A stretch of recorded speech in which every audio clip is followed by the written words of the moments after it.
This is how intelligence is made. A new kind of factory.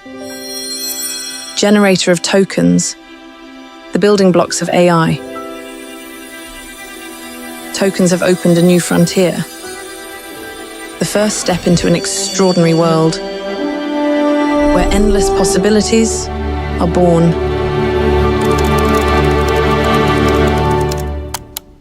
Tokens transform images into scientific data, charting alien atmospheres and guiding the explorers of tomorrow.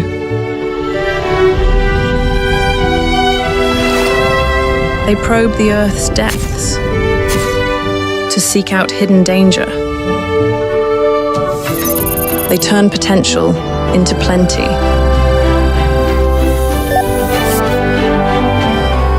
And help us harvest our bounty. Tokens see disease before it takes hold. Cure with precision.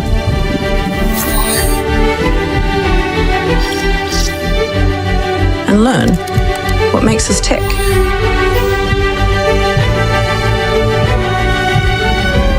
Tokens connect the dots so we can protect our most noble creatures.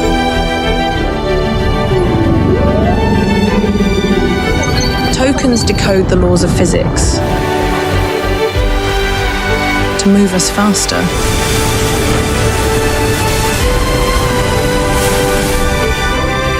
And make our days more efficient.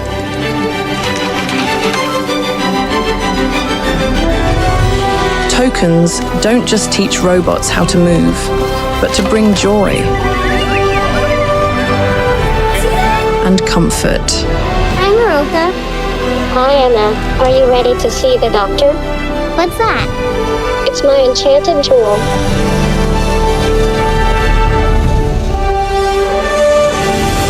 Tokens help us move forward. One small step for man becomes one giant leap for mankind. So we can boldly go where no one has gone before.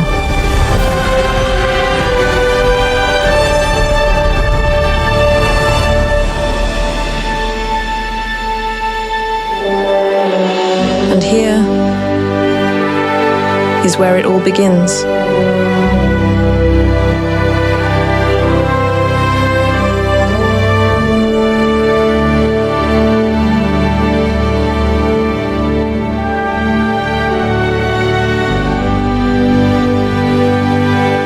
Welcome to the stage, NVIDIA founder and CEO, Jensen Huang.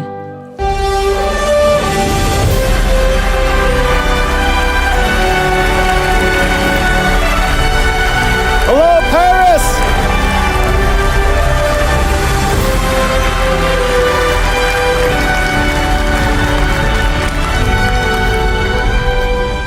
Bonjour! NVIDIA's first GTC in Paris. This is incredible. Thank you for all the partners that are here with us. We have so many people that we work with over the years. In fact, we've been in Europe for a very long time. Even though this is my first GTC Paris, I have a lot to tell you.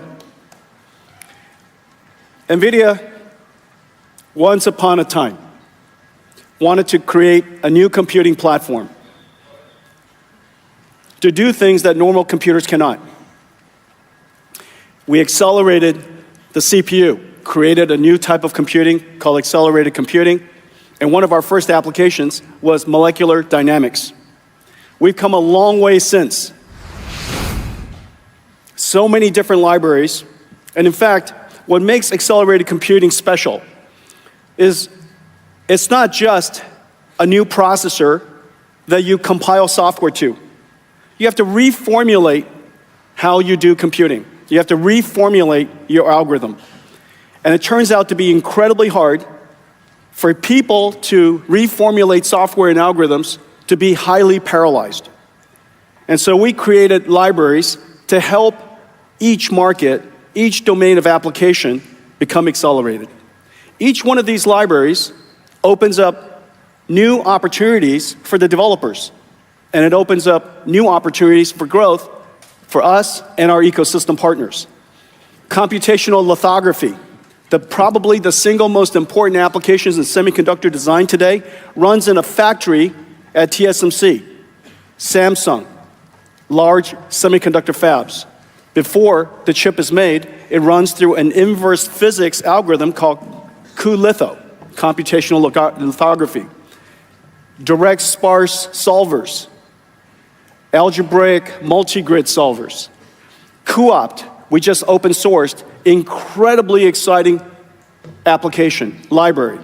This library accelerates decision-making to optimize problems with millions of variables for millions of constraints, like traveling salespeople problems. Warp, a Pythonic framework for expressing geometry and physics solvers, really important. cuDF, cuML, structured databases, data frames, classical machine learning algorithms. cuDF accelerates Spark, 0 lines of code change. cuML accelerates scikit-learn, 0 lines of code change. Dynamo and cuDNN. cuDNN is probably the single most important library NVIDIA has ever created. It accelerates the primitives of deep neural networks. And Dynamo is our brand new library that makes it possible to dispatch, orchestrate, distribute extremely complex inference workloads across an entire AI factory. Equivariance and cuTensor, tensor contraction algorithms.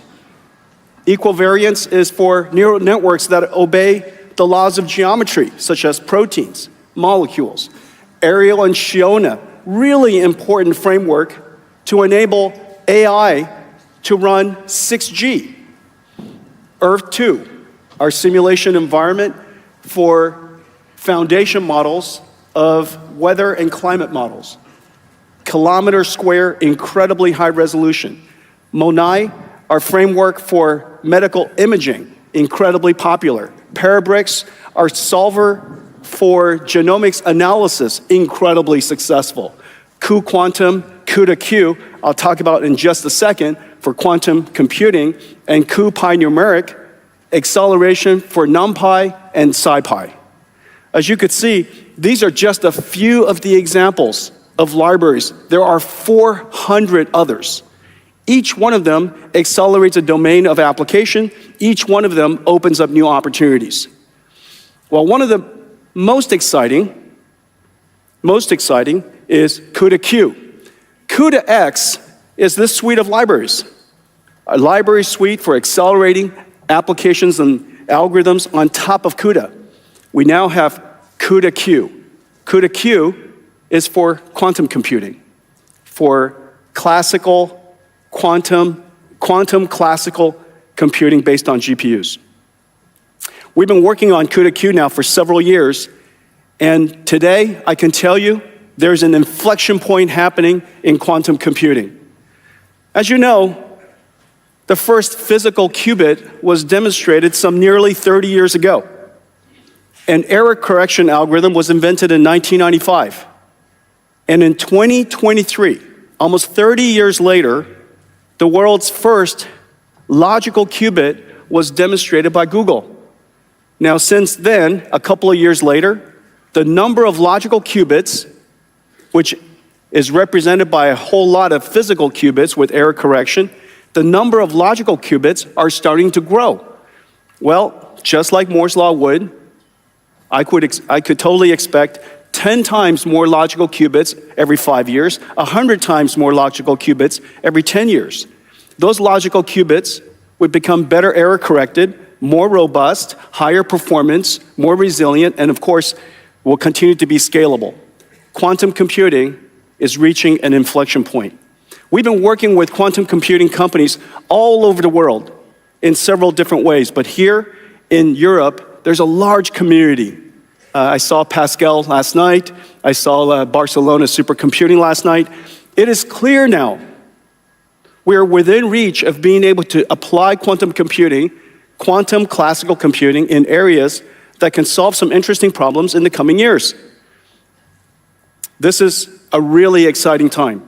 And so we've been working with all of the supercomputing centers. It's very clear now that over the next several years, or at least the next generation of supercomputers, every single one of them will have a QPU assigned and QPU connected to GPUs. The QPU will do quantum computing, of course, and the GPUs would be used for pre-processing, for control, for error correction, which will be intensely computationally intensive, post-processing and such. Between the two architectures, just as we accelerated the CPU, now there's QPU working with the GPU to enable the next generation of computing. Well, today we're announcing that our entire quantum algorithm stack is now accelerated on Grace Blackwell 200, and the speed up is utterly incredible. We work with the quantum computing industry in several different ways. One way is using cuQuantum to simulate the qubits or simulate the algorithms that runs on top of these quantum computers, essentially using a classical computer to simulate or emulate a quantum computer. At the other extreme, extremely important is CUDA-Q, basically inventing a new CUDA that extends CUDA into quantum classical, so that applications that are developed on CUDA-Q can run before the quantum computer arrives in an emulated way, or after the quantum computer arrives in a collaborative way, a quantum classical accelerated computing approach.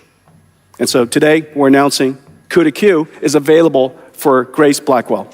The ecosystem here is incredibly rich. And of course, Europe is deep with science and deep with supercomputing expertise and deep with heritage in this area, and it's not surprising to see quantum computing advance here.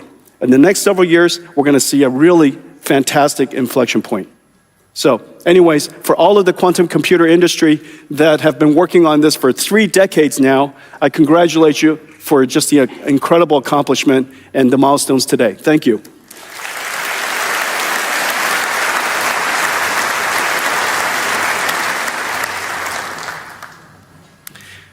Let's talk about AI.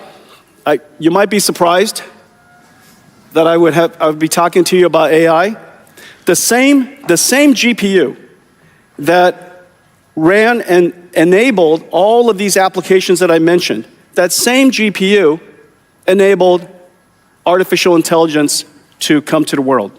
Our first contact was in 2012, just prior to that, working with developers on a new type of algorithm called deep learning. It enabled the AlexNet big bang of AI, 2012. In the last 15 years or so, AI has progressed incredibly fast. The first wave of AI was perception, for computers to recognize information, understand it. The second wave, which most of us were talking about the last 5 years or so, was generative AI.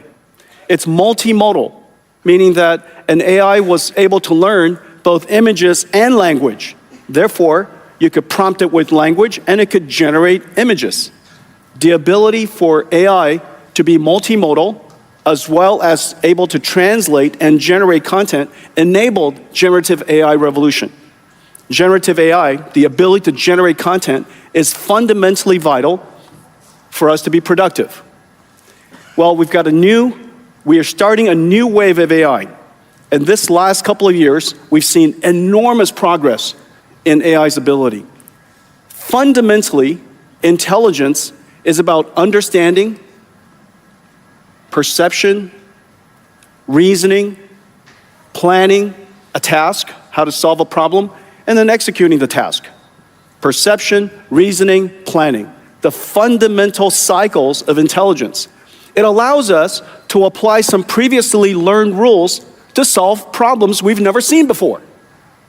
That's why intelligent people are considered intelligent.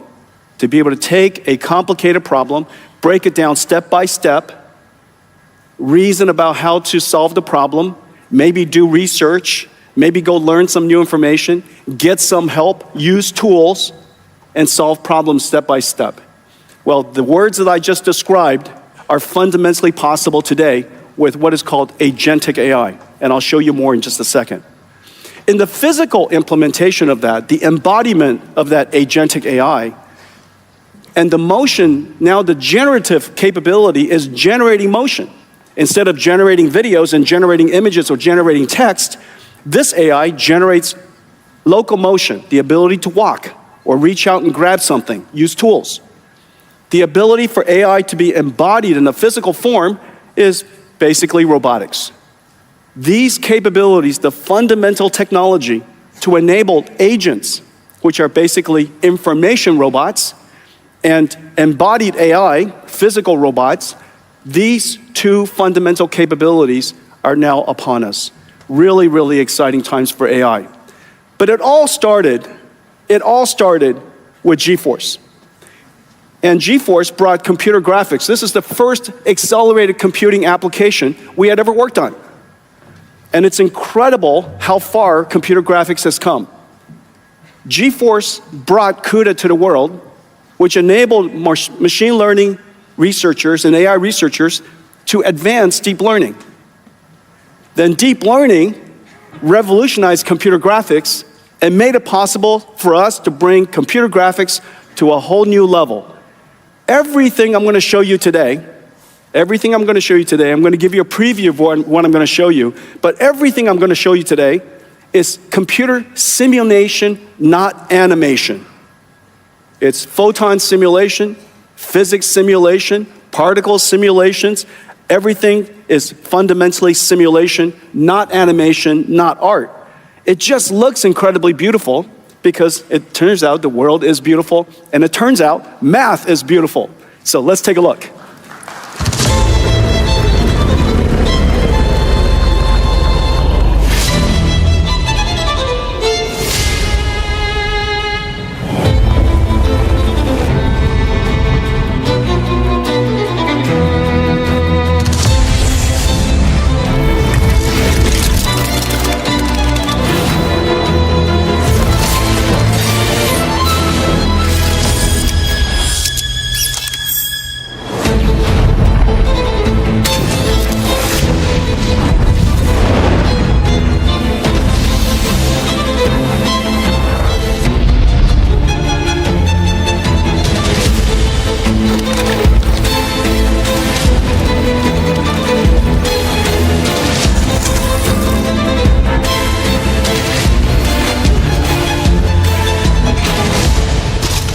Cramp coming on. Oh, I can feel it.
What do you think?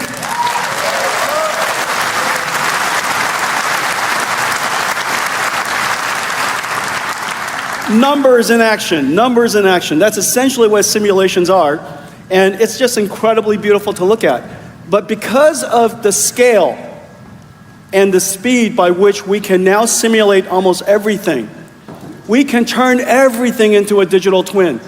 And because everything can be a digital twin, it can be designed, planned, optimized, and operated completely digitally before we put it into the physical world.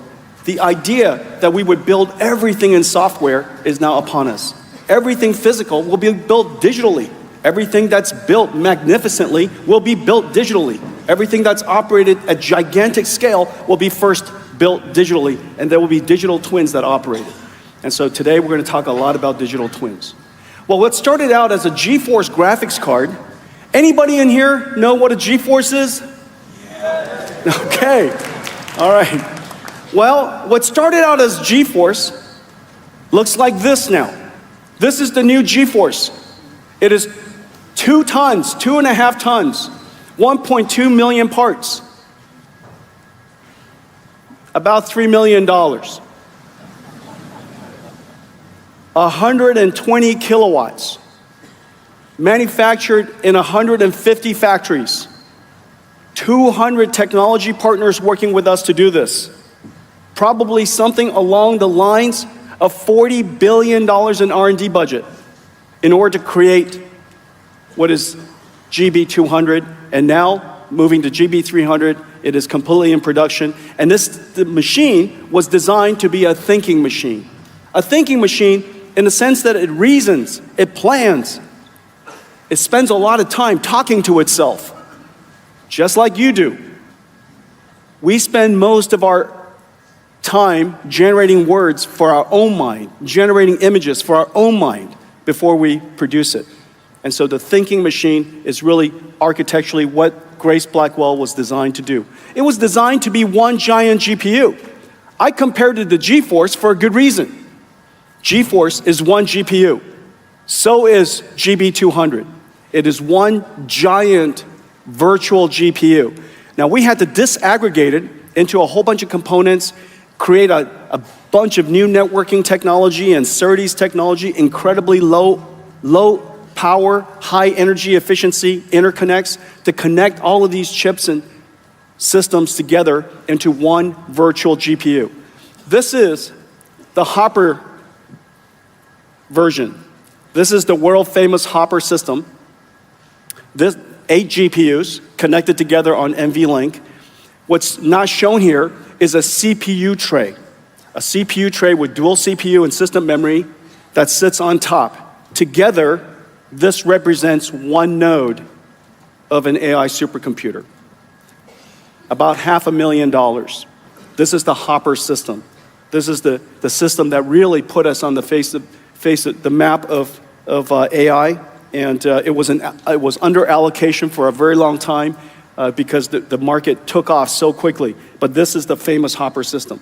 Well, this entire system, including the CPU, is replaced by this Grace Blackwell node. This is one compute tray.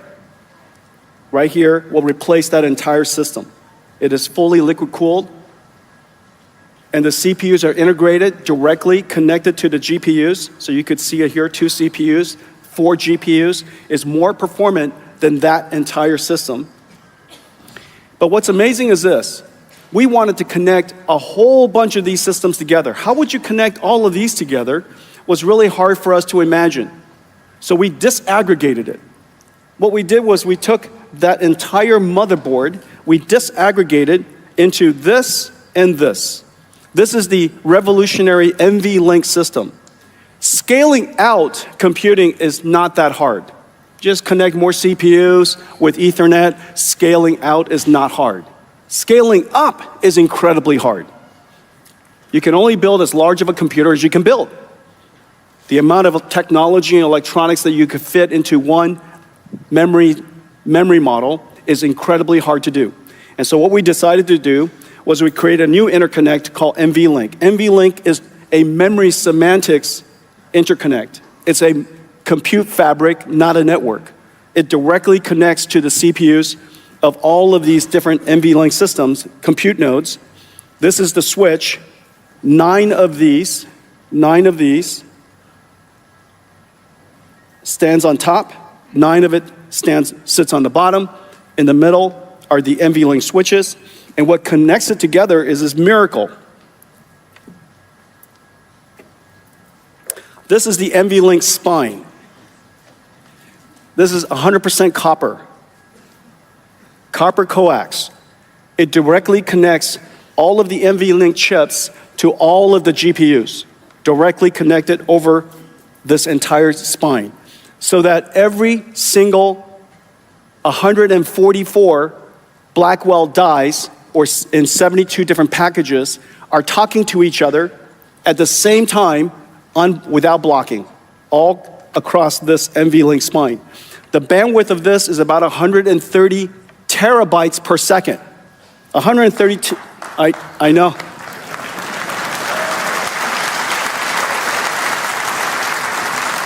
No, wait for it. 130 terabytes per second. If it's in bits, 130 terabytes per second. It is more than the data rate of the peak traffic of the world's entire internet traffic on this backplane. And yeah. So this is how you shrink the internet into 60 pounds. NVLink. And so we did all that because the way a computer is considered, the way you think about computers is going to be fundamentally different in the future, and I'll spend more time on this, but it was designed to give Blackwell a giant leap above Hopper. Remember, Moore's law, semiconductor physics, is only giving you about 2 times more performance every 3 to 5 years. How could we achieve 30, 40 times more performance in just one generation? And we need a 30, 40 times more performance because the reasoning models are talking to themselves. Instead of one-shot ChatGPT, it's now a reasoning model, and it generates a ton more tokens when you're thinking to yourself. You're breaking the problem down step by step, you're reasoning, you're trying a whole bunch of different paths, maybe it's chain of thoughts, maybe it's tree of thoughts, best of n. It's reflecting on its own answers. You've probably seen these research models reflecting on the answers, saying, is this a good answer? Can you do better than that? And they, oh yeah, I can do better than that, goes back and thinks some more. And so those thinking models, reasoning models, achieved incredible performance, but it requires a lot more computational capability. And what netted result, NVLink 72, Blackwell's architecture, resulted in a giant leap in performance. The way to read this is the x-axis is how fast it's thinking. The y-axis is how much the factory can output supporting a whole bunch of users at one time. And so you want the throughput of the factory to be as high as possible so you could support as many people as possible so that the revenues of your factory is as high as possible. You want this axis to be as large as possible because the AI is smarter here than it is here. The faster it can think, the more it can think before it answers your answer. And so this has to do with the ASP of the average selling price of the tokens, and this has to do with the throughput of the factories. These two combined in that corner is the revenues of the factory. This factory, based on Blackwell, can generate a ton more revenues as a result of the architecture. It is such an incredible thing what we built. We made a movie for you just to give you a sense of the enormity of the engineering that went into building Grace Blackwell. Take a look. Blackwell is an engineering marvel. It begins as a blank silicon wafer. Hundreds of chip processing and ultraviolet lithography steps build up each of the 200 billion transistors, layer by layer on a 12-inch wafer. The wafer is scribed into individual Blackwell die, tested and sorted, separating the good dies to move forward. The chip-on-wafer on substrate process attaches 32 Blackwell dies and 128 HBM stacks on a custom silicon interposer wafer.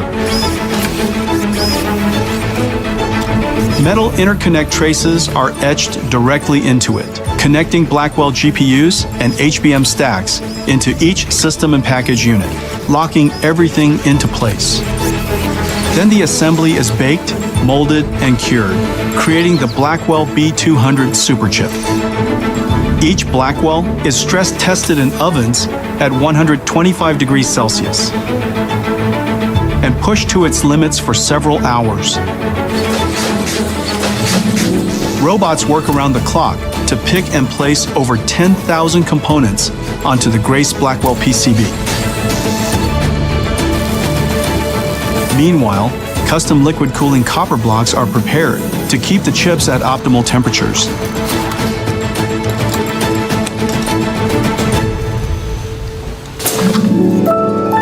At another facility, ConnectX-7 SuperNICs are built to enable scale-out communications, and Bluefield 3 DPUs to offload and accelerate networking, storage, and security tasks.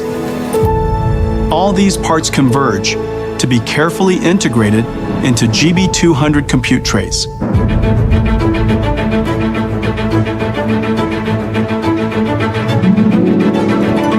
NVLink is the breakthrough high-speed link that NVIDIA invented to connect multiple GPUs and scale up into a massive virtual GPU.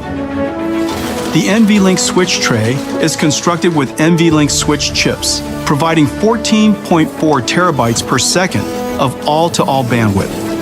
NVLink spines form a custom blind-mated backplane with 5,000 copper cables connecting all 72 Blackwells, or 144 GPU dies, into one giant GPU, delivering 130 terabytes per second of all-to-all bandwidth, more than the global internet's peak traffic.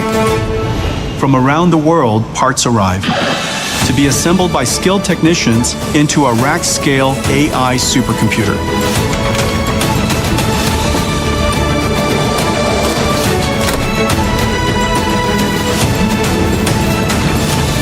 In total, 1.2 million components, 2 miles of copper cable, 130 trillion transistors, weighing nearly 2 tons. Blackwell is more than a technological wonder.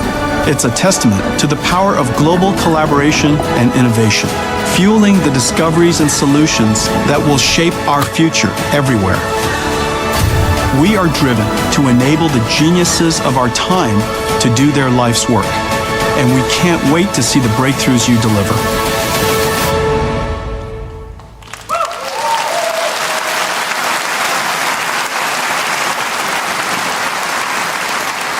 Grace Blackwell systems, all in production. It is really a miracle.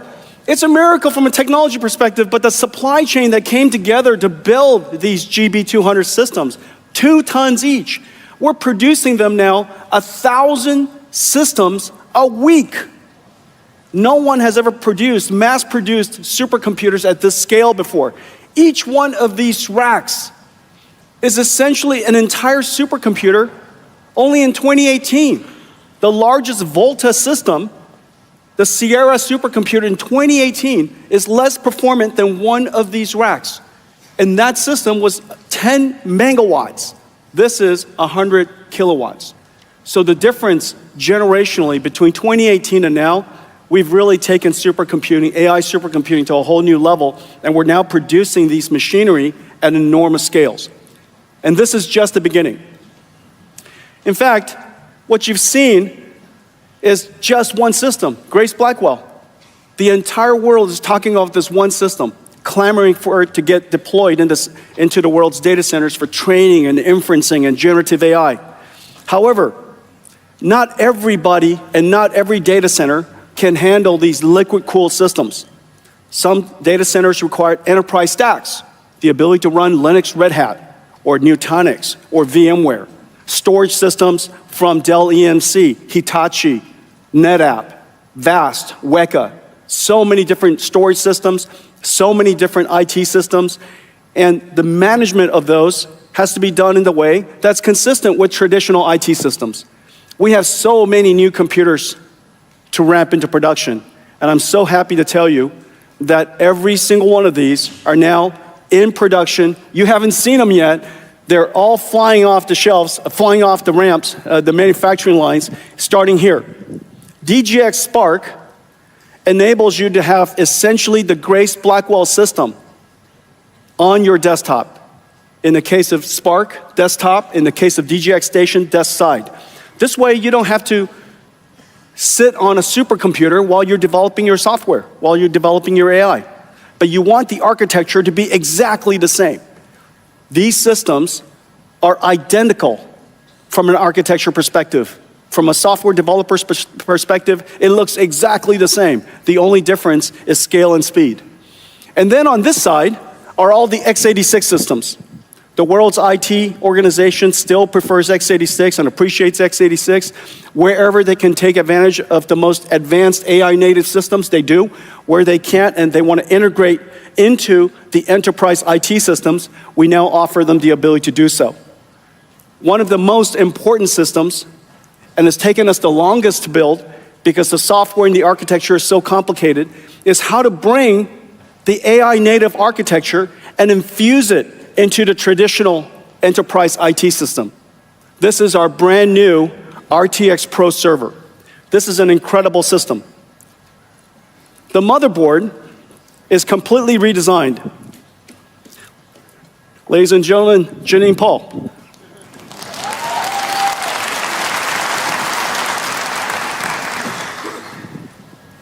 This motherboard looks so simple.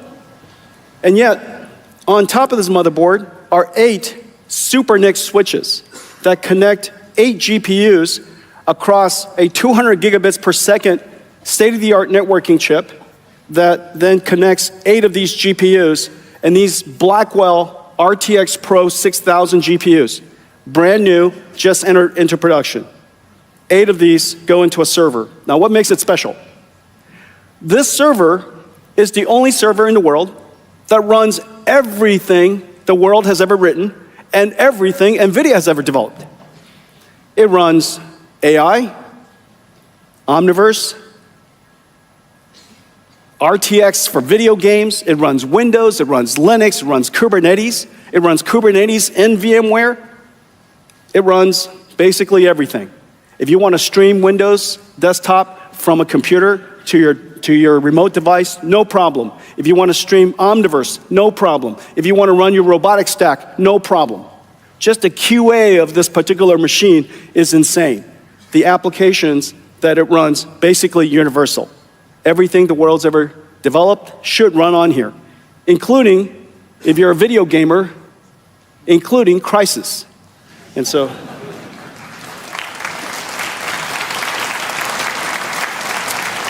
if you can run Crysis, you can run anything. Okay, this is the RTX Pro server, brand new enterprise system. So something is changing. We know that AI is incredibly important technology. We know for a fact now that AI is software that could revolutionize, transform every industry. It can do these amazing things. That we know. We also know that the way you process AI is fundamentally different than the way we used to process software written by hand. Machine learning software is developed differently and it runs differently. The architecture of the systems, the architecture of the software, completely different. The way the networking works, completely different. The way it accesses storage, completely different. So we know that the technology can do different things, incredible things. It's intelligent. We also know that it's developed in a fundamentally different way, needs new computers. The thing that's really interesting is what does this all mean to countries, to companies, to society? And this is an observation that we made almost a decade ago that now everyone is awakening to. That in fact, these AI data centers are not data centers at all. They're not data centers in the classical sense of a data center, storing your files that you retrieve. These data centers are not storing our files. It has one job and one job only, to produce intelligent tokens, the generation of AI. These factories of AI look like data centers in the sense that they have a lot of computers inside, but that's where everything breaks down. How it's designed, the scale at which it's manufactured or scaled, designed, and built, and how it's used, and how it's orchestrated and provisioned, operated, how you think about it. For example, nobody really thinks about their data center as a revenue-generating facility. I said something that everybody goes, yeah, I think you're right. Nobody ever thinks about a data center as a revenue-generating facility, but they think of their factories, their car factories, as revenue-generating facilities. And they can't wait to build another factory, because whenever you build a factory, revenue grows shortly after. You could build more things for more people. Those ideas are exactly the same ideas in these AI factories. They are revenue-generating facilities, and they are designed to manufacture tokens. And these tokens can be reformulated into productive intelligence for so many industries that AI factories are now part of a country's infrastructure, which is the reason why you see me running around the world talking to heads of states, because they all want to have AI factories. They all want AI to be part of their infrastructure. They want AI to be a growth manufacturing industry for them. And this is genuinely profound. And I think we're talking about, as a result of all that, a new industrial revolution, because every single industry is affected, and a new industry. Just as electricity became a new industry. At first, when it was described as a technology and demonstrated as a technology, it was understood as a technology, but then we understood that it's also a large industry. Then there's the information industry, which we now know as the internet. And both of them, because it affected so many industries, became part of infrastructure.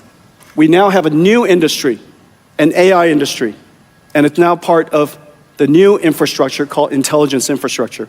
Every country, every society, every company will depend on it. And you could see its scale. This is one that's being talked about a lot. This is Stargate. This doesn't look like a data center. It looks like a factory. This is 1 gigawatts.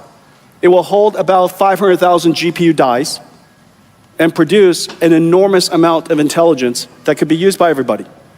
Well, Europe has now awakened to the importance of these AI factories, the importance of the AI infrastructure. And I'm so delighted to see so much activity here. This is European telcos building AI infrastructure with NVIDIA. This is the European cloud service providers building AI infrastructure with NVIDIA. And this is the European supercomputing centers building next generation AI supercomputers and infrastructure with NVIDIA. And this is just the beginning. This is in addition to what will come in the public clouds. This is in addition to the public clouds. So indigenous built AI infrastructure here in Europe by European companies for the European market. And then there's 20 more being planned. 20 more AI factories and several that are gigawatt gigafactories. In total, in just 2 years, we will increase the amount of AI computing capacity in Europe by a factor of 10. And so the researchers, the startups, your AI shortage, your GPU shortage will be resolved for you soon. It's coming for you. Okay.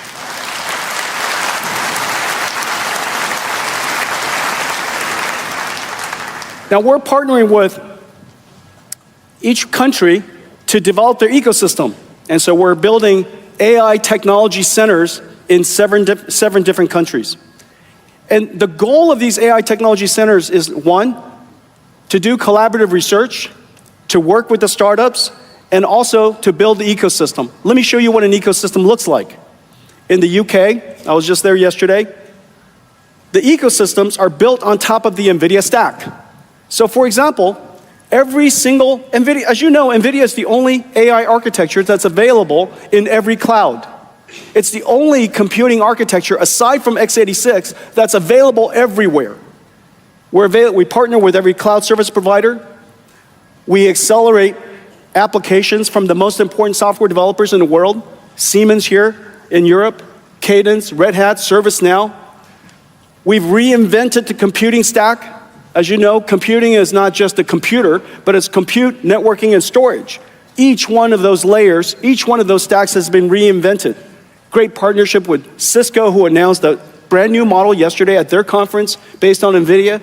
Dell, great partnerships. NetApp, Nutanix, whole bunch of great partnerships. As I mentioned earlier, the way you develop software has been fundamentally changed. It's no longer just write C program, compile C program, deliver C program. It's now DevOps, ML Ops, AI Ops. So that entire ecosystem is being reinvented, and we have ecosystem partners everywhere.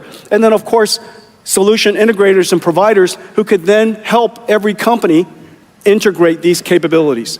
Well, here in the UK, we have special companies that we work with. Really terrific companies, from researchers to developers to partners to help us upskill the local economy and upskill the local talent, enterprises that consume the technology, and of course, cloud service providers. We have great partners in the UK. We have great partners in Germany. Incredible, incredible partnerships in Germany. We have great partnerships in Italy. And we, of course, have amazing partnerships here in France.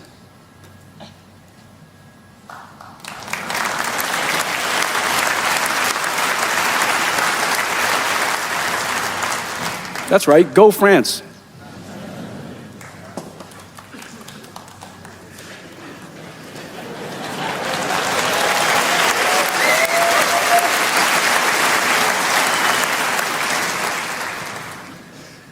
President Macron's going to be here later on. We're going to talk about some new announcements.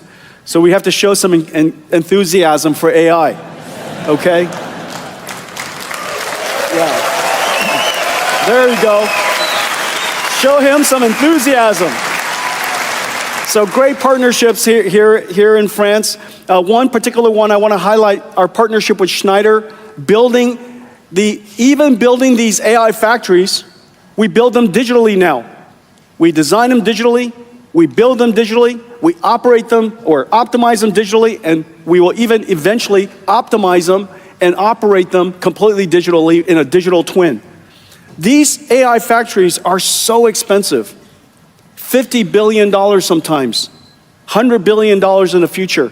If the utilization of that factory is not at its fullest, the cost to the factory owner is going to be incredible. And so we need to digitalize and use AI wherever we can, put everything into Omniverse so that we have direct and constant telemetry. We have a great partnership here that we're announcing today. A young company, a CEO I really like, and he's trying to build a European AI company. The name of the company is Mistral. Today,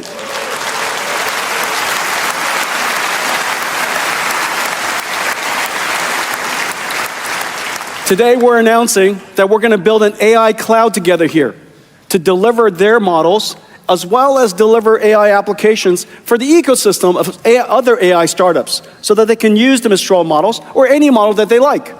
And so Mistral and us, we're going to be partnering to build a very sizable AI cloud here, and we'll talk about more of it later on today with President Macron.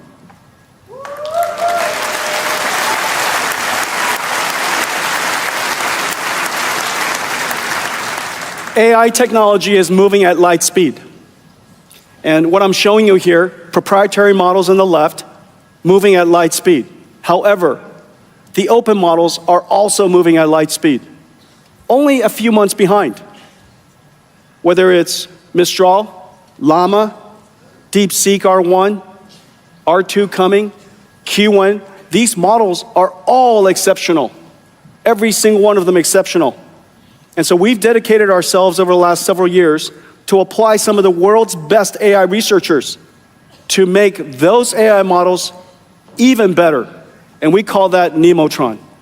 Basically what we do is we take the models that are open sourced, and of course they're all built on NVIDIA anyhow, and so we take those models open sourced, we then post-train it. We might do neural architecture search. Provide it with even better data. Use reinforcement learning techniques. Enhance those models. Give it reasoning capabilities. extend the context so that it could learn and read more before it interacts with you.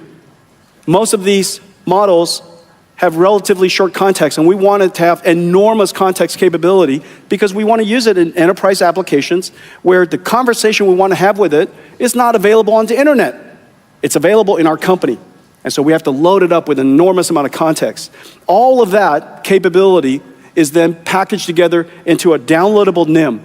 You could come to NVIDIA's website and literally download an API, a state-of-the-art AI model. Put it anywhere you like. And we improve it tremendously. This is an example of Nemotron improvement over Llama. So Llama 8B, 70B, 405B, improved by our post-training capability, extension of reasoning capability, all the data that we provide, enhanced it tremendously. We're going to do this generation after generation after generation. And so for all of you who uses Nemotron, you will know that there's a whole slew of other models in the future, and they're open anyway, so if you would like to start from the open model, that's terrific. If you'd like to start with the Nemotron model, that's terrific. And the Nemotron models, the performance is excellent. In benchmarks after benchmarks after benchmarks, Nemotron performance has top of the leaderboard all over the place. And so now you know that you have access to an enhanced open model that is still open, that is top of the leader chart. And you know that NVIDIA is dedicated to this, and so I will do this for as long as I shall live, okay?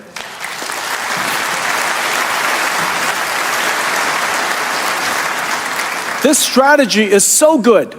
This strategy is so good that the regional model makers, the model builders across Europe, have now recognized how wonderful this strategy is, and we're partnering together to adapt, enhance each one of those models for regional languages. Your data belongs to you. Your data belongs to you. It is the history of your people, the knowledge of your people, the culture of your people. It belongs to you. And for many companies, in the case of NVIDIA, our data is largely inside. 33 years of data. I was looking up this morning. Siemens, 180 years of data. Some of it written down on papyrus. Roland Bush is here. I thought I'd pick on Roland Bush, my good friend. And so you'll have to digitize that before the AI can learn. And so the data belongs to you. You should use that data, use an open model like Nemotron and all the tool suites that we provide so that you can enhance it for your own use. We're also announcing that we have a great partnership with Perplexity. Perplexity is a reasoning search engine. Yep.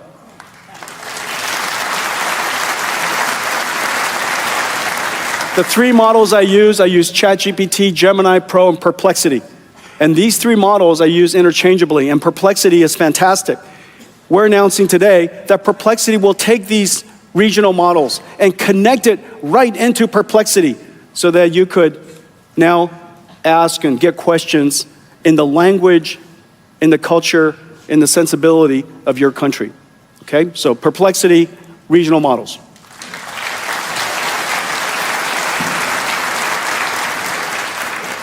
Agentic AI. Agentic AI, agents, is a very big deal. As you know, in the beginning, with pre-trained models, people said, but it hallucinates. It makes things up. You're absolutely right. It doesn't have access to the latest news and data information. Absolutely right. It gives up without reasoning through problems.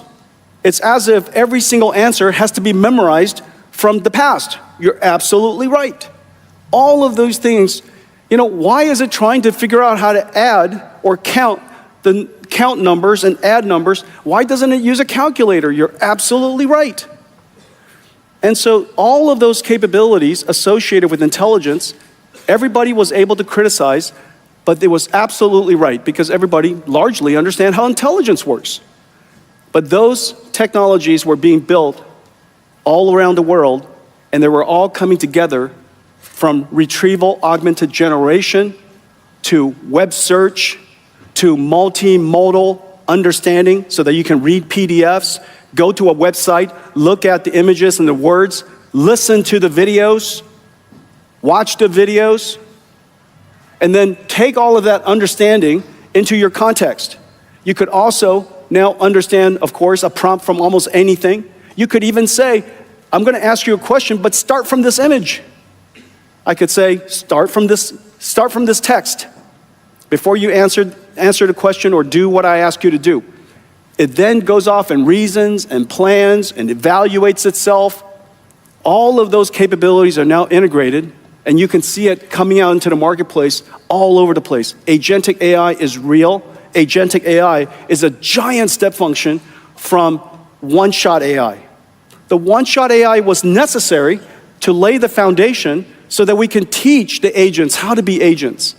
You need some basic understanding of knowledge and basic understanding of reasoning to even be able to be teachable.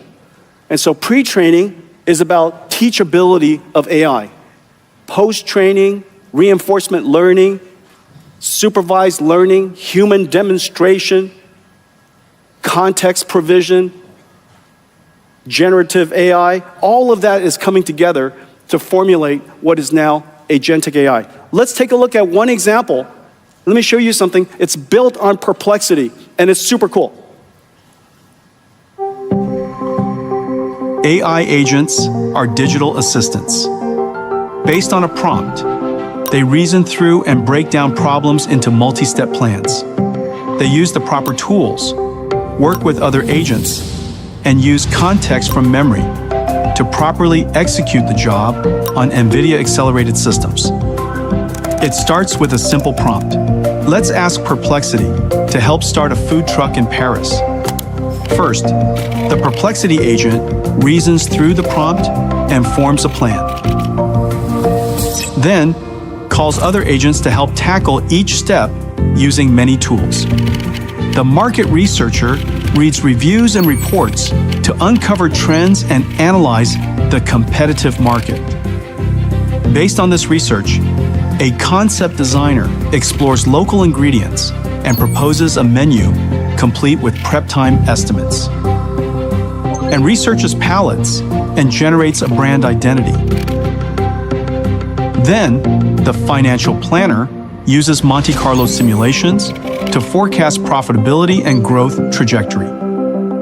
An operations planner builds a launch timeline with every detail, from buying equipment to acquiring the right permits. The marketing specialist builds a launch plan with a social media campaign and even codes an interactive website, including a map, menu, and online ordering. Each agent's work comes together in a final package proposal, and it all started from a single prompt.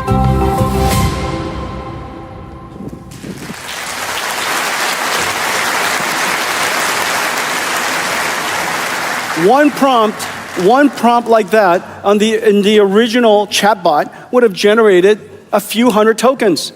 But now with that one single prompt into an agent to solve a problem, it must have generated 10,000 times more tokens. This is the reason why Grace Blackwell is necessary. This is the reason why we need performance and the systems to be so much more performant generationally. Well, this is how Perplexity builds their agents. Every company will have to build their own agents. It's terrific. You're going to be hiring agents from OpenAI and Gemini and Microsoft Copilot and Perplexity and Mistral, and there'll be agents that are built for you. And they might help you plan a vacation or, go do some research, so on and so forth. However, if you want to build a company, you're going to need specialized agents on specialized tools and using specialized tools and specialized skills. And so the question is, how do you build those agents? And so we created a platform for you. We created a framework and a set of tools that you can use and a whole bunch of partners to help you do it. It starts with, on the very bottom, the ability to have reasoning models that I spoke about. NVIDIA's Nemotron reasoning large language models are world-class. We have Nemo Retriever, which is a multimodal search engine, semantic search engine, incredible. And we built a blueprint, a demonstration that is operational, that is essentially a general agent. We call it IQ, AIQ. And on top, we have a suite of tools that allows you to onboard an agent, a general agent, curate data to teach it, evaluate it, guardrail it, supervise, train it, use reinforcement learning, all the way to deployment. Keep it secure, keep it safe. That suite of toolkits is integrated, those libraries are integrated into the AI ops ecosystem. You can come and download it from our website yourself as well, but it's largely integrated into AI ops ecosystem. From that, you could create your own special agents. Many companies are doing this. This is Cisco. They announced it yesterday. We're building AI platforms together for security. Now, look at this. AI agents is not one model that does all of these amazing things. It's a collection, a system of models. It's a system of AI large language models. Some of them are optimized for certain type of things. Retrieval, as I mentioned, performing skills, using a computer. You don't want to bundle all of that stuff up into one giant, mass of AI, but you break it up into small things that you could then deploy CI/CD over time. This is an example of Cisco's. Now the question is, how do you now deploy this? Because as I mentioned earlier, there are public clouds where NVIDIA's compute is. There are regional clouds, we call them NCPs. Here, for example, Mistral. You might have something that is private cloud because of your security requirements and your data privacy requirements. You might even decide that you have something on your desk. And so the question is, how do you run all of these? And sometimes they will run in different places because these are all microservices. These are AIs that could talk to each other. They could obviously talk to each other over networking. And so how do you deploy all of these microservices? Well, we now have a great system. I'm so happy to announce this for you. This is called our DGX Lepton. DGX Lepton, what you're looking at here, is a whole bunch of different clouds. Here's the Lambda cloud, the AWS cloud. Here's your own developer's machine. Your own system could be a DGX station, Nebius, Yoda, and Scale. It could be AWS, it could be GCP. NVIDIA's architecture is everywhere. And so you could decide where you would like to run your models. You deploy it using one super cloud, so it's a cloud of clouds. Once you get it to work, once you get this NIMS deployed into Lepton, it will go and be hosted and run on the various clouds that you decide. One model architecture, one deployment, and you can run it everywhere. You can even run it on this little tiny machine here. This DGX Spark. Is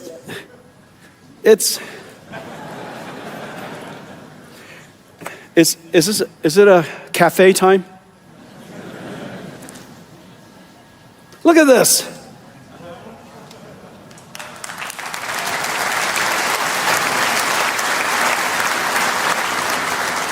This lift is 2,000 horsepower. This is my favorite little machine. DGX Spark.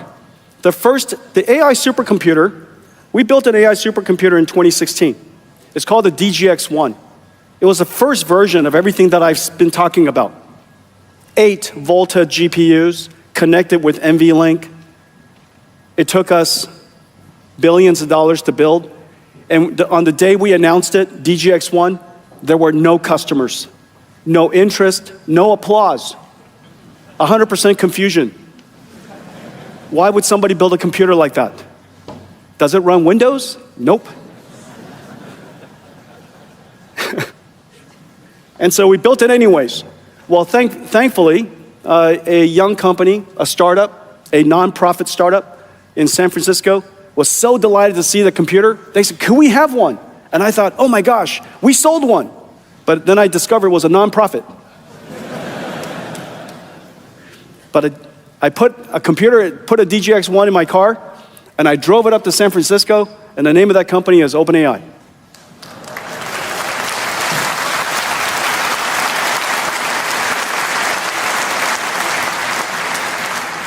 I don't know what the life lesson is there, There are a lot of nonprofits, you know. So next time, but maybe the lesson is this: if a developer reaches out to you and need a GPU, the answer is yes. And so that's right. So imagine you have Lepton. It's in your browser, and you have this Helm chart, an AI agent that you've developed, and you want to run it here. And parts of it you want to run in AWS, and parts of it you want to run, in a regional cloud somewhere. You use Lepton, you deploy your Helm chart, and it magically shows up here, okay? And so if you would like to run it here until you're done and ready to deploy it, and then deploy it into the cloud, terrific. But the beautiful thing is, this architecture is based on Grace Blackwell. GB10 versus GB200 versus GB300, and all of these different versions but this architecture is exactly Grace Blackwell. Now this is amazing. So we're doing this for Lepton, but next, Hugging Face and NVIDIA has connected Lepton together. And so whenever you're training a model on Hugging Face, if you would like to deploy it into Lepton and directly into Spark, no problem. It's just one click. So whether you're training or inferencing, we're now connected to Hugging Face, and Lepton will help you decide where you want to deploy it. Let's take a look at it. Developers need easy and reliable access to compute that keeps up with their work, wherever they are, whatever they're building.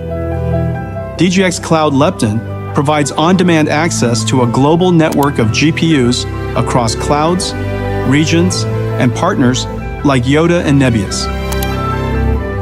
Multi-cloud GPU clusters are managed through a single, unified interface.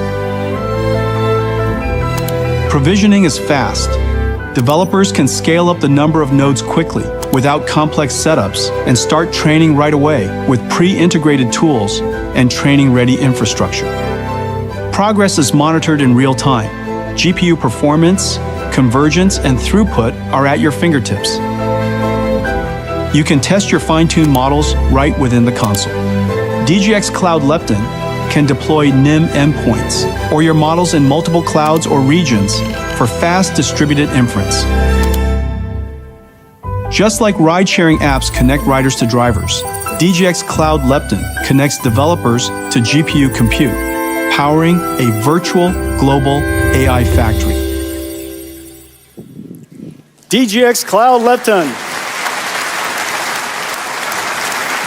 Okay, so that's Cisco. This is the way SAP, they're building an AI platform in NVIDIA. Sana is building an AI business application automation on NVIDIA.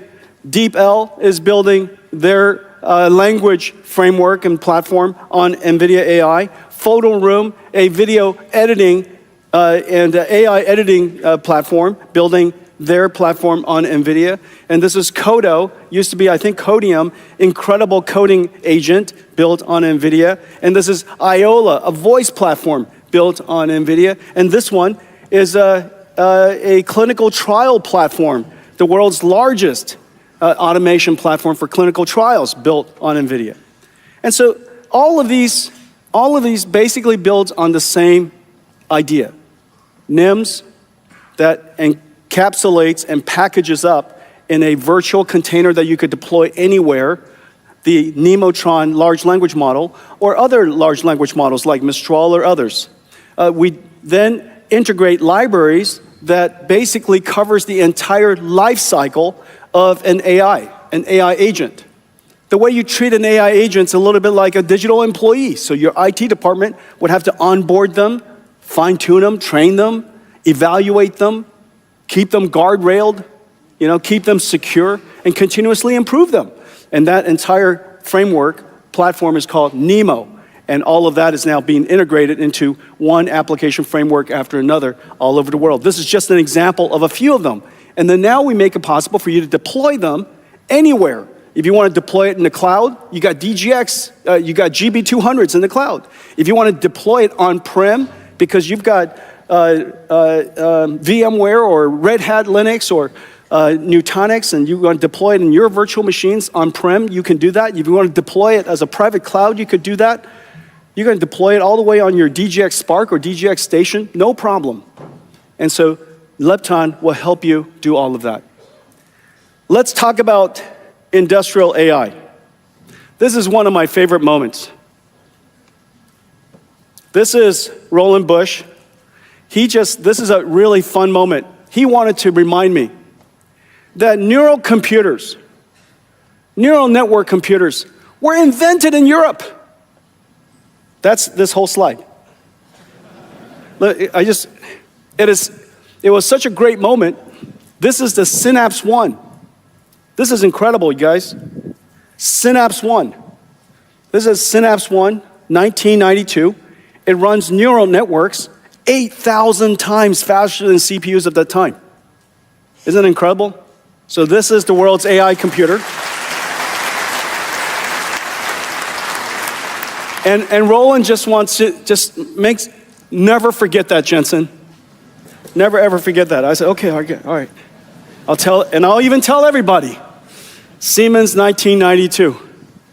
Siemens 1992. We have a great partnership with Siemens and Roland Busch, the CEO, is supercharging the company so that they could completely leap the last IT industrial revolution and fuse the industrial capabilities of Europe, the industrial capabilities and might of Siemens with artificial intelligence and create what is called the industrial AI revolution. We're partnering with Siemens on so many different fronts. Everything from design to simulation to digital twins of factories to operations of the AIs in the factories, everything from end to end. And it just reminds me how incredible the industrial capabilities of Europe is, and what an extraordinary opportunity this is for you. What an extraordinary opportunity, because AI is unlike software. AI is really, really smart software.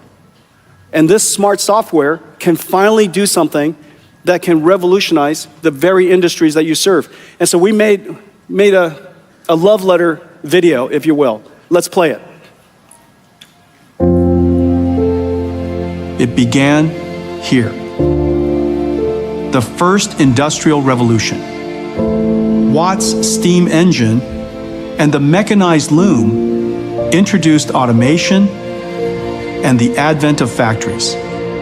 And industry was born.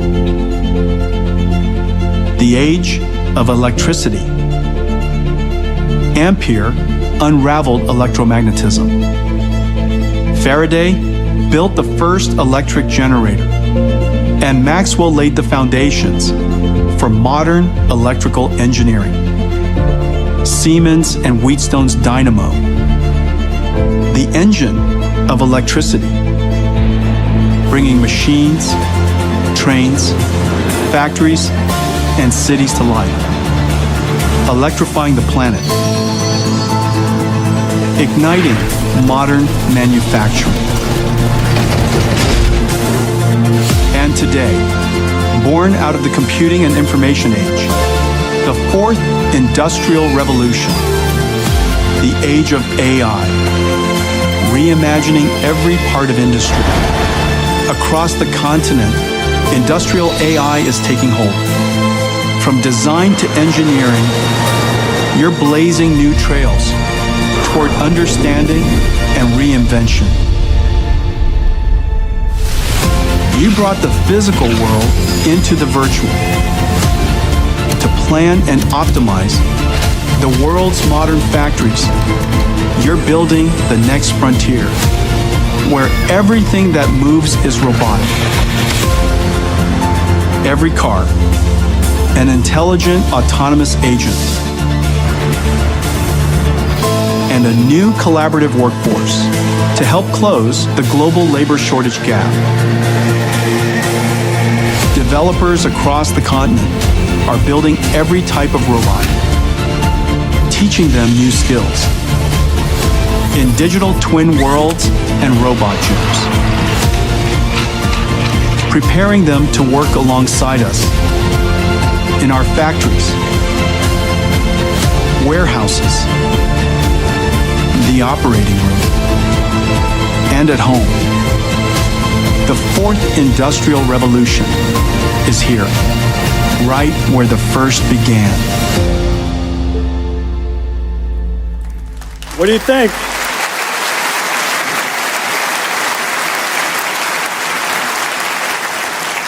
I love that video. You made it. That's so great. You made it. Well, we're working on industrial AI with one company after another. This is BMW building their next generation factory in Omniverse. This is, I don't know how to say it. Can somebody teach me? Bujes? Sounds good. Exactly. That's exactly right. Good job. Good job. That's exactly right. They're building, of course, their plants, digital twins in Omniverse. This is Kion, their digital twin for warehouse logistics.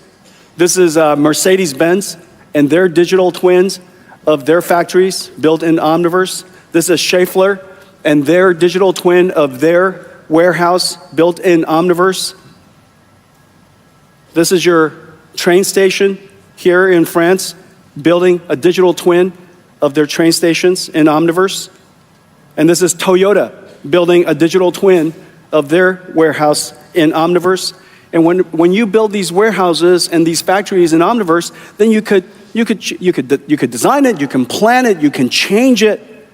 In greenfield is wonderful, in brownfield is wonderful. You could simulate its effectiveness before you go and physically lift and move things around to discover it wasn't optimal. And so the ability to do everything digitally in a digital twin is incredible. But the question is, why does the digital twin has to look photoreal? And why does it have to obey the laws of physics? The reason for that is because we wanted ultimately to be a digital twin where a robot can learn how to operate as a robot. And robots rely on photons for their perception system. And those photons are generated through Omniverse. And robots needs to interact with the physical world so that it could know whether it's doing the right things and learn how to do it properly. And so these digital twins have to look real and behave realistically. Okay, so that's the reason why Omniverse was built. This is fantastic. This is a fusion reactor digital twin. Incredibly complicated piece of instrument, as you know, and without AI, the next generation fusion reactor would not be possible. Well, we're announcing today that we are going to build the world's first industrial AI cloud here in Europe. I'm going to announce, yep.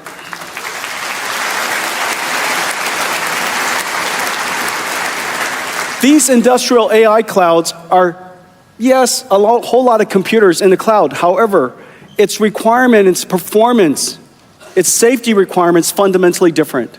And so I'm going to tell you a lot more about it on Friday.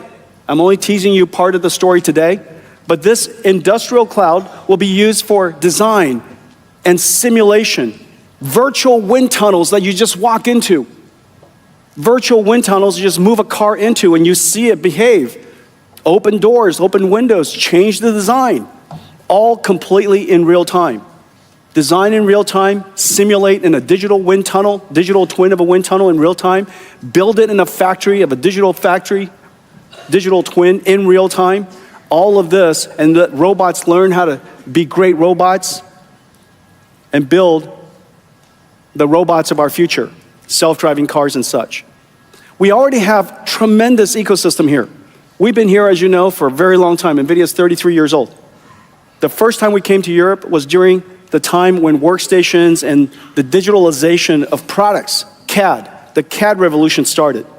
We were here during the CAE revolution, and now the digital twin revolution. Some $2 trillion of ecosystem here in Europe that we partner with and that we have the privilege of supporting. What comes out of that is a new revolution that's happening. As you know, everything that moves will be robotics. Everything that moves will be AI driven. And the car is the most obvious next one. NVIDIA builds the AI supercomputers to train the model. The AI supercomputer for Omniverse digital twins. we also build the AI supercomputers for the robots itself. In every single case, whether it's in the cloud, for Omniverse, or in the car, we offer the entire stack. The computer itself, the operating system that runs on top of this computer, which is different in every single case. This computer, high speed, sensor rich, must be functional safe. In no circumstance could it fail completely. And so the safety requirement's incredibly high. And now we have an incredible model that sits on top of it. This model that sits on top of it is a transformer model. It's a reasoning model. And it takes sensor in, you tell it what you want it to do, and it will drive you there. Takes pixels in, and it generates path plans output. So it's a generative AI model based on transformers. Incredible technology. NVIDIA's AI team, AV team, is incredible. This is the only team that I know that has won end-to-end self-driving car challenge at CVPR 2 years in a row. And so they're the winner again this year. Let's take a look at the video. Yep, thank you.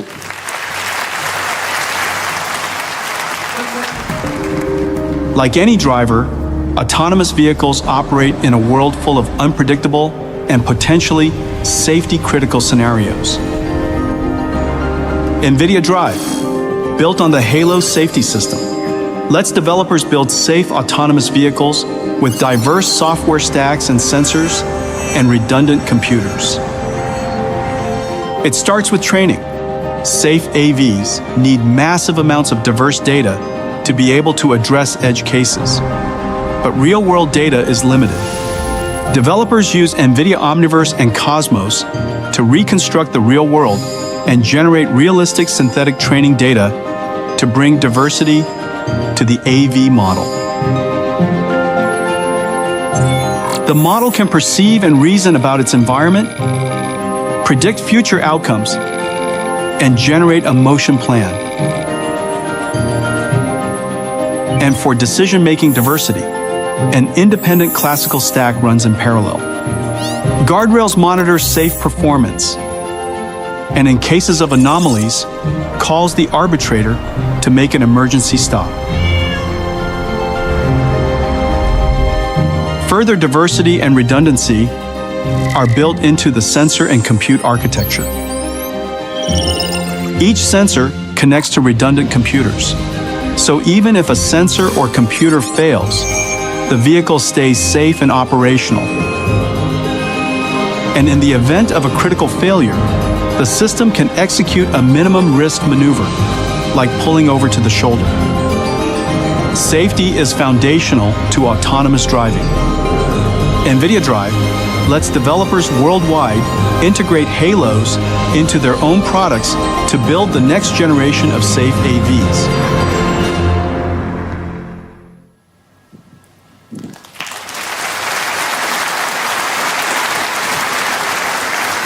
A billion cars on the road, 10,000 miles a year on average, 10 trillion miles.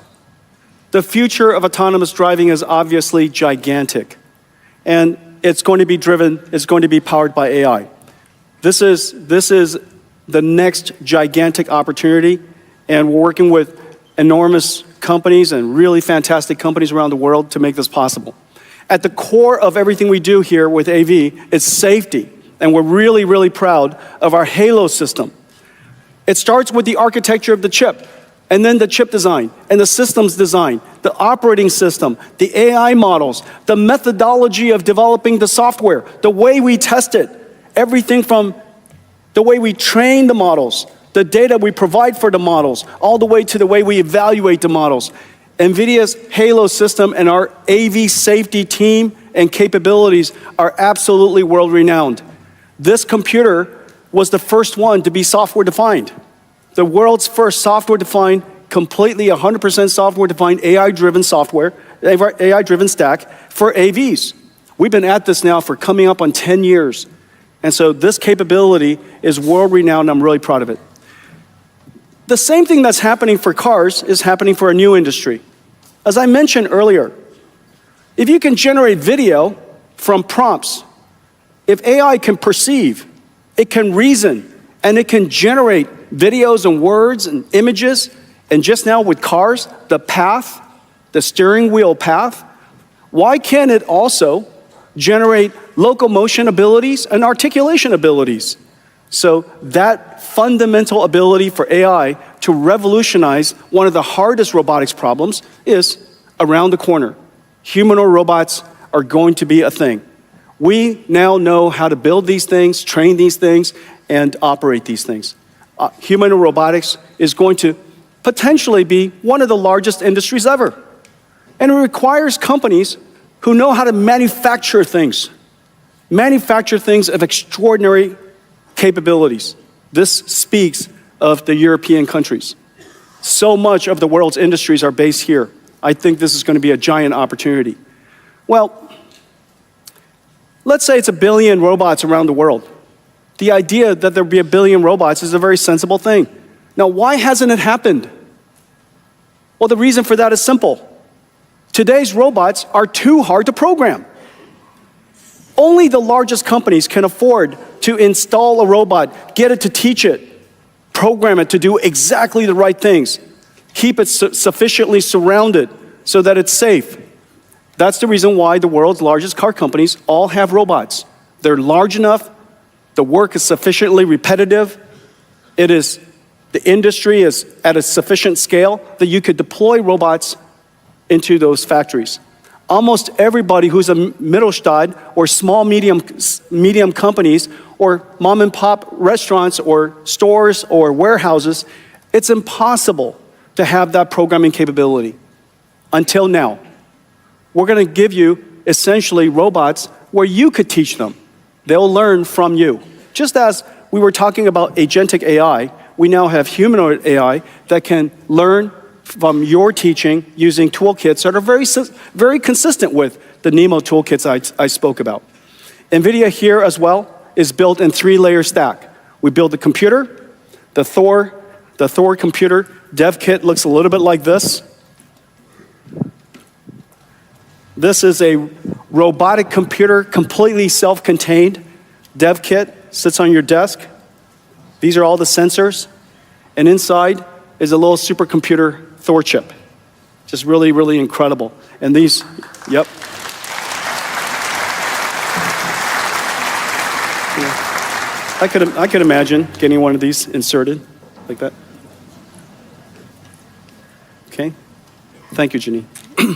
And so that's the Thor processor. On top is an operating system designed for robotics, and on top of that, transformer models that take sensor and instructions and transforms it and generates flight or paths and motor controls for arm articulation, finger articulation, and of course your legs articulation. Now, the big challenge of humanoid robotics is the amount of data necessary to train it is very, very hard to get. And so the question is, how do you do that? Well, the way you solve that problem is to back in Omniverse, a digital twin world that obeys the laws of physics. And this is an incredible piece of work that we're doing. Don't do it. Don't.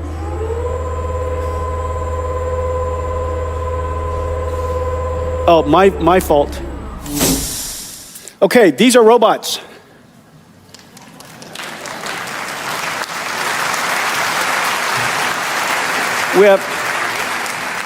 We develop computers to simulate, to train them, computers to simulate them, and the computer that goes inside them. There's a whole bunch of human robotics companies being built around the world. They all see the great opportunity to revolutionize this new device, if you will. And the progress is going incredibly fast. And the way that they all learn is they learn in a virtual world. And this virtual world has to obey the laws of physics. And recently, we announced a big partnership with Disney Research and DeepMind. And we're going to work together to create the world's most sophisticated physics simulation. And I'm just trying to figure out, at this point, how to go to that slide. Teach me. Who's with me? This is what happens when you only rehearse once. Okay, so this incredible system this incredible system, is where an AI learns how to be an AI. Let me show it to you.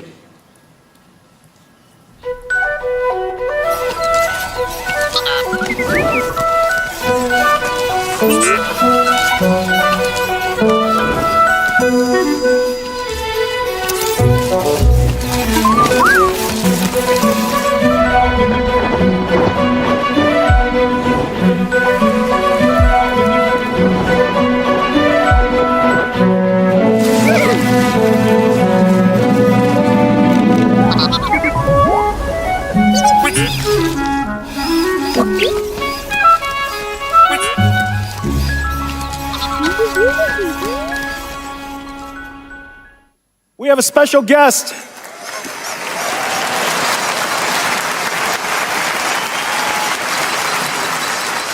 Your name is Grek.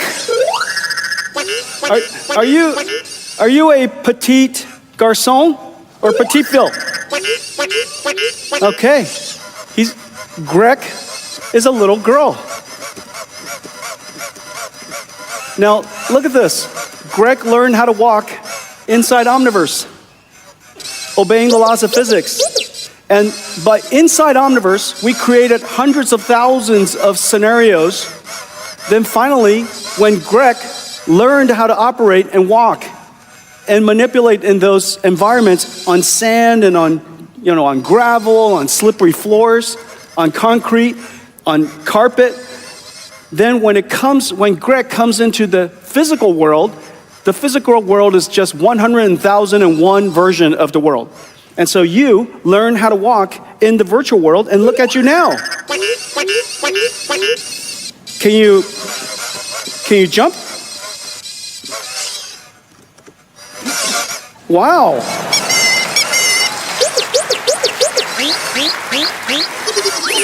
Can you dance?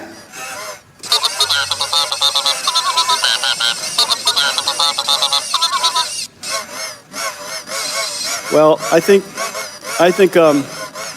just want to let you know, I am the keynote presenter. So I need you to behave. I need you to behave for a few seconds. Could you sit? Sit. Hey, you know what we should do? Let's take a picture of everybody. Yeah. Bam, bam.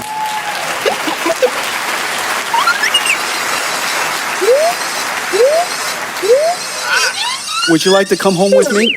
Would you like to come home with me? Yeah, I know. Yeah, I have pets. They would like to have you as a pet. No? No. You're so smart. You're so smart. Well, incredible, right?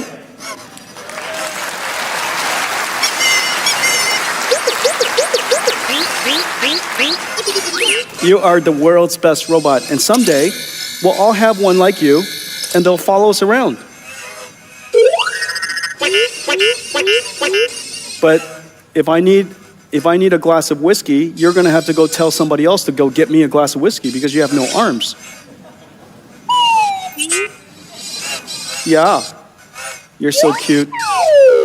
Okay, little girl, you stay here for a second. Let's wrap up.